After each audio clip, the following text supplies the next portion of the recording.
Right now, Bangladesh is spending over $100 billion to stop the ocean from swallowing a third of its land forever.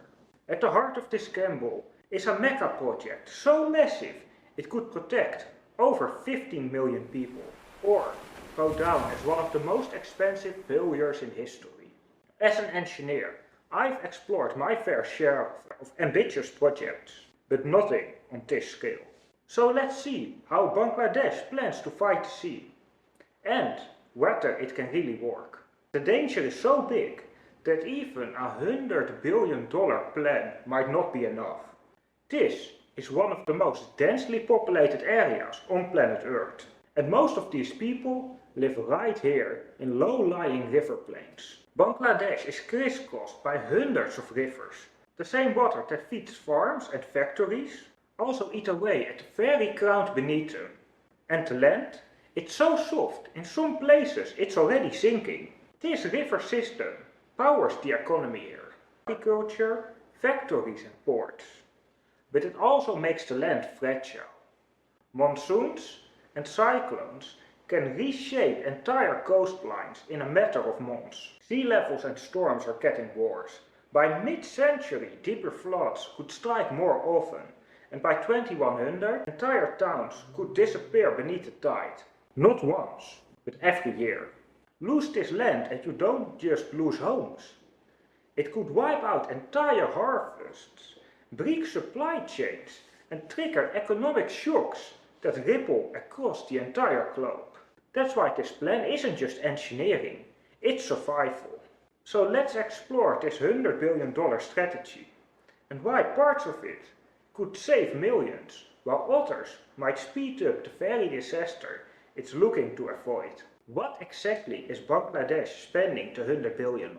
At a high level, the plan has 4 interconnected goals: flood protection, river management, water security and economic resilience. The flood protection exists out of large-scale embankments, coastal barriers and tidal gates, designed to keep storm surges from sweeping inland.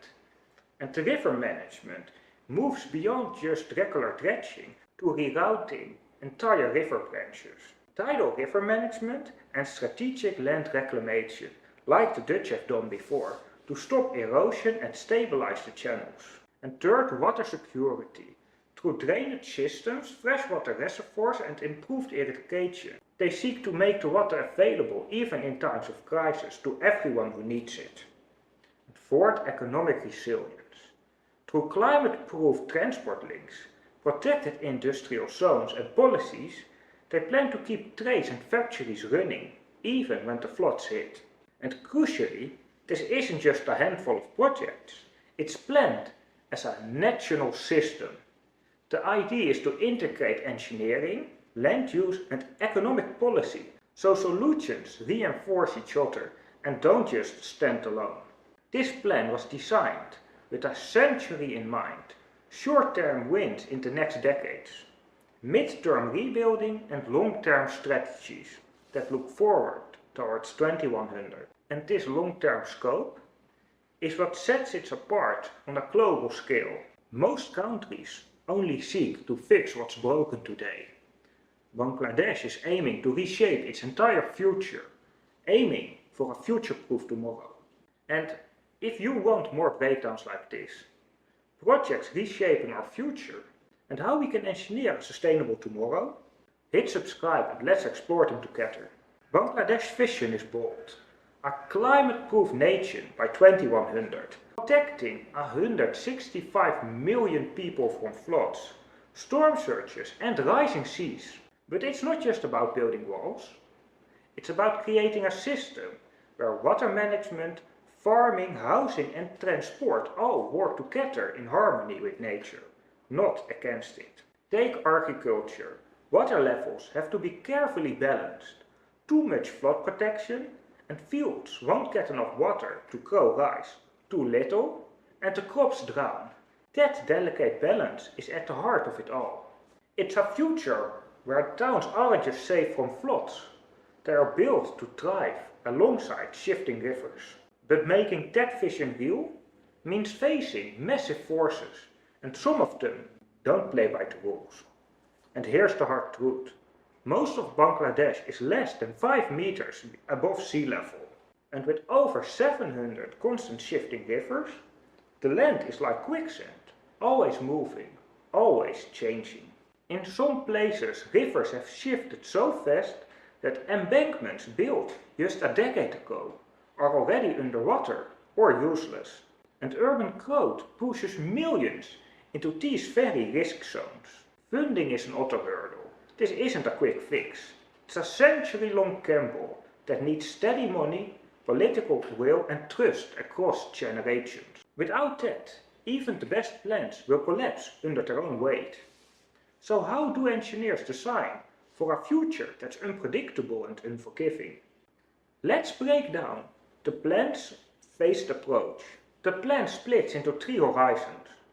Quick wins by 2030, larger system changes by 2050, and transformative work aiming for 2100. Over 80 projects target every part of this problem. Stronger embankments, rerouted rivers to slow erosion, flood bypass channels to divert excess water, houses built on stilts, and early warning systems to save lives.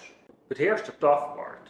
Some methods, like tidal river management, mean deliberately flooding certain areas to protect others. That means making hard choices about who stays safe and who has to move. So which part of this plan truly saves time? And which part is going to trigger new problems if it isn't carefully managed? If all goes well, the first phase alone will protect more than 50 million people. And it will secure farmlands, securing the food supply for millions. Reliable transport routes means the economy can keep running even during heavy rains and floods. But it's not just about the economics. Less disaster relief spending means more resources for hospitals, schools and long-term growth. Still, millions will remain vulnerable, unless later phasing succeeds, and the stakes could not be higher. Let's also consider the biggest risk, the one engineering decision that could make or break Bangladesh's future. Everything we have seen so far depends on one big question. Where do you fight the water and how? Get that wrong, and the $100 billion spent could be wasted. First of all, money. This plan isn't a one-time payment. It needs steady cash flow for decades. From government budgets, loans from investors and special climate bonds. But political change and economic trouble can stop that money, leaving projects unfinished and people exposed. To avoid that, they have to protect the project funds, like putting money aside that can't be spent elsewhere and having insurance that pays out in case of disaster. Second, corruption and delays. Big projects get tangled in red tape and local politics, which slows things down and wastes enormous amounts of money. Being open about money and decisions, having outside groups check on progress, and involving local communities can help speed things up and build trust. And thirdly, perhaps even the greatest engineering risk there is, climate uncertainty. Weather and sea levels are changing faster and more unpredictably. That's why we shouldn't build for the past, but engineer for the future, or risk wasting valuable time, money and lives. The rigid walls can break when extremes get worse than expected. The better answer is inflexible designs that can be adjusted and improved over time as new data comes. And fourth, the social and environmental harm. Some defenses force people to move, hurt fishing or destroy mangroves. Mangroves which normally protect the coastline. Fair plans for relocating communities, working with nature to protect the coast and restoring mangroves can reduce harm and often the cost too in the long run. So here's the key decision. Do you build hard fixed walls to hold back the water? Or do you design a living system that accepts some water movement and works with nature? Bangladesh's future depends less on the size of its budget and more on the wisdom of these choices. Now, what does this 100 billion gamble mean for the rest of the world and climate adaptation? Well, the plan is more than a mega project. It's a bold blueprint for how humanity can rise above climate challenges. It shows us what's possible when vision meets action. This isn't just about surviving floods or storms. It's about building a future-proof world where cities, nature and people thrive together. Adaptable, resilient and ready for whatever comes next. If Bangladesh succeeds, it will light the way for millions in deltas, from the Nile to Mekong, inspiring the next generation of engineers, planners and leaders to think bigger and bolder. Together, we are not just reacting to change, we are shaping the future. Bangladesh 100 billion gamble is a challenge and a call to action for us all, to engineer a sustainable, future-proof tomorrow. Thank you for watching and being part of this journey. If you want to explore more bold ideas and groundbreaking projects, with me, hit subscribe and dive into the next video. Let's build a better world together.